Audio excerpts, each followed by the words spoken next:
بسم اللہ الرحمن الرحیم۔ صراط مستقیم کے معزز ناظرین و سامعین کو السلام علیکم۔ ناظرین اکرام، قصص الانبیاء میں حضرت شیث علیہ السلام کے واقعے کے بعد آج ہم ذکر کریں گے حضرت ادریس علیہ السلام کا۔ حضرت ادریس علیہ السلام بھی اللہ کے مشہور نبی ہیں۔ آپ کا زمانہ نبوت حضرت آدم علیہ السلام اور حضرت نوح علیہ السلام کے درمیان ہے۔ قلم سے لکھنا، سینہ پرونا، ناپ تول، اسلحہ سازی، یہ سب آپ علیہ السلام کی ایجاد ہیں۔ نیز علم نجوم اور علم حساب آپ علیہ السلام کے زمانہ ہی سے شروع ہوئے ہیں۔ آپ علیہ السلام کا نام اخنو یا خنون ہے، مگر پڑھانے کی کثرت کی وجہ سے آپ علیہ السلام کا نام ادریس مشہور ہو گیا۔ قرآن پاک میں بھی آپ علیہ السلام کو ادریس ہی کہا گیا ہے۔ آپ علیہ السلام پر اللہ تعالی نے صحیفے بھی نازل فرمائے۔ آپ علیہ السلام کے متعلق یہ بھی روایت ہے کہ آپ 72 زبانوں کے ماہر تھے۔ آپ علیہ السلام کا ذکر قرآن کریم میں 2 مرتبہ آیا ہے۔ ایک جگہ ارشاد ہے وَاذْكُرْ فِي الْكِتَابِ إِدْرِيسَ إِنَّهُ كَانَ صِدِّيقًا نَبِيًّا وَرَفَعْنَاهُ مَكَانًا عَلِيًّا، اور یاد کر کتاب میں ادریس کا ذکر، بے شک وہ سچے نبی تھے اور ہم نے ان کو بلند رتبہ تک پہنچایا، یعنی کمالات ظاہری و باطنی سے سرفراز کیا۔ جب حضرت ادریس علیہ السلام سن شعور کو پہنچے تو اللہ تعالی جل جلالہ نے ان کو نبوت سے سرفراز فرمایا۔ تب انہوں نے شریر اور مفسدوں کو راہ ہدایت کی تبلیغ شروع کی، مگر مفسدوں نے ان کی کوئی بات نہ سنی اور حضرت آدم علیہ السلام اور حضرت شیث علیہ السلام کی شریعت کے مخالف رہے، مگر ایک چھوٹی سی جماعت مشرف با اسلام ہو گئی۔ پھر حضرت ادریس علیہ السلام نے وہاں سے ہجرت کا ارادہ کیا اور اپنے تابعداروں کو بھی ہجرت کی تلقین کی۔ یہ بابل میں رہتے تھے۔ بابل دجلہ اور فرات کی نہروں سے سرسبز اور شاداب تھا۔ بابل عراق کا مشہور شہر تھا جو فنا ہو گیا ہے۔ لوگوں کا جی نہ چاہتا تھا کہ اس بہترین علاقے کو چھوڑ کر جائیں، لیکن حضرت ادریس علیہ السلام نے لوگوں کو تسلی دی کہ اللہ تعالی جل جلالہ کی راہ میں تکلیف اٹھاؤ، اللہ تعالی کی رحمت وسیع ہے، اس کا نعم البدل ضرور عطا فرمائے گا۔ تم ہمت کرو، خدا کے حکم کے سامنے سر جھکاؤ۔ جب مسلمان اس بات پر راضی ہو گئے تو حضرت ادریس علیہ السلام ان مسلمانوں کے مصر کی جانب روانہ ہو گئے۔ مسلمانوں نے رود نیل کی سرزمین کی شادابی دیکھی تو بہت خوش ہو گئے۔ پھر حضرت ادریس علیہ السلام نے فرمایا بابلیو، یہ تمہارے بابل کی طرح شاداب مقام ہے، کوئی بہترین جگہ نیل کے کنارے منتخب کر کے ٹھہر جاؤ۔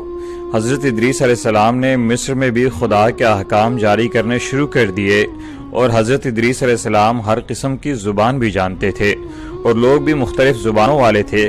حضرت ادریس علیہ السلام نے دین الہی کے علاوہ سیاست اور شہری زندگی کے طریقے تعلیم فرمائے اور ہر فرقہ سے طلباء کو جمع کیا اور ان کو سیاست اور اس کے قواعد و اصول بھی سکھائے۔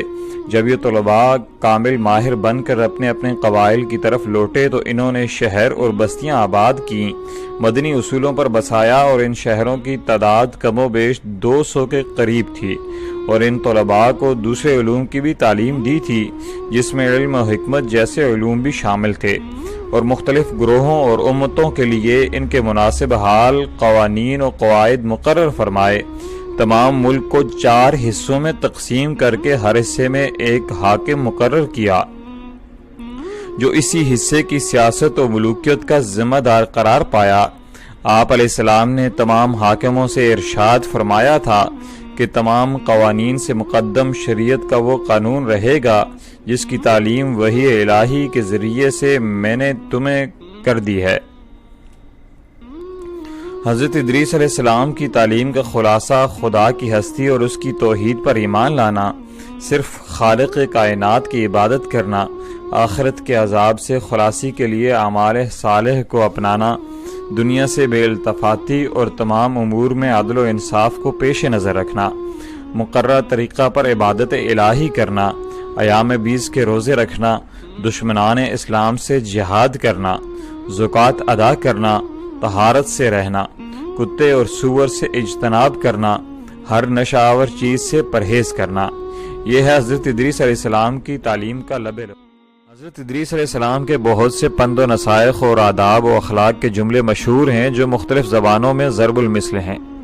اور رموز و اسرار بھی ہیں، جیسے فرمایا خدا کی یاد اور عمل صالح کے لیے خلوص نیت شرط ہے، اور نہ جھوٹی قسمیں کھاؤ اور نہ اللہ تعالیٰ کے نام کو قسموں کے لیے تختہ مشق بناؤ، اور نہ جھوٹوں کو قسموں کے لیے آمادہ کرو، کیونکہ پھر تم بھی شریک گناہ ہو جاؤ گے، اور ذلیل پیشوں کو نہ اختیار کرو۔ شریعت کے پابند بادشاہوں کی اطاعت کرو اور اپنے بڑوں کے سامنے پست رہو، اور ہر وقت حمد الہی میں زبان کو تر رکھو اور دوسروں کی عیش و خوشی پر حسد نہ کرو۔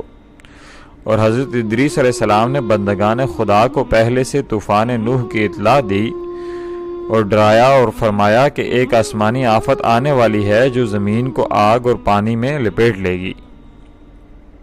حضرت ادریس علیہ السلام حضرت نوح علیہ السلام کے اجداد میں سے ہیں اور حضرت نوح علیہ السلام سے 1000 سال قبل گزرے ہیں۔ اللہ تعالیٰ نے قرآن کریم میں ارشاد فرمایا وَرَفَعْنَاهُ مَكَانًا عَلِيًّا، اس کے معنی اکثر مفسرین کے نزدیک یہ ہیں کہ ان کو بلند مرتبہ پر فائز کیا، اور اس سے مراد رفعت و منزلت ہے، جیسا کہ حضور صلی اللہ علیہ وسلم کی نسبت سے آیا ہے وَرَفَعْنَا لَكَ ذِكْرَكَ۔ لیکن ایک گروہ یہ بھی کہتا ہے کہ اس کا معنی یہ ہے کہ ان کو بلند مکان میں اٹھایا، بعض کے نزدیک زندہ آسمان پر بلایا اور جنت میں داخل کیا، اور بعض کے نزدیک صرف آسمان پر بلایا اور وہ آسمان پر زندہ ہیں۔ وَالْعِلْمُ عِنْدَ اللَّهِ۔ حضرت ادریس علیہ السلام پر 30 صحیفے اترے تھے اور بہت علوم اور صنعتیں ان کے ہاتھوں ایجاد ہوئیں۔ آج کی ویڈیو میں اتنا ہی، انشاءاللہ قصص الانبیاء کی اگلی ویڈیو میں ہم ذکر کریں گے حضرت نوح علیہ السلام کا۔ آپ سے گزارش ہے کہ ہمارے چینل کو سبسکرائب کیجئے اور ان معلومات کو صدقہ جاریہ کے طور پر اپنے دوستوں کے ساتھ شیئر کیجئے۔ اللہ تعالی ہم سب کا حامی و ناصر ہو۔ جزاک اللہ۔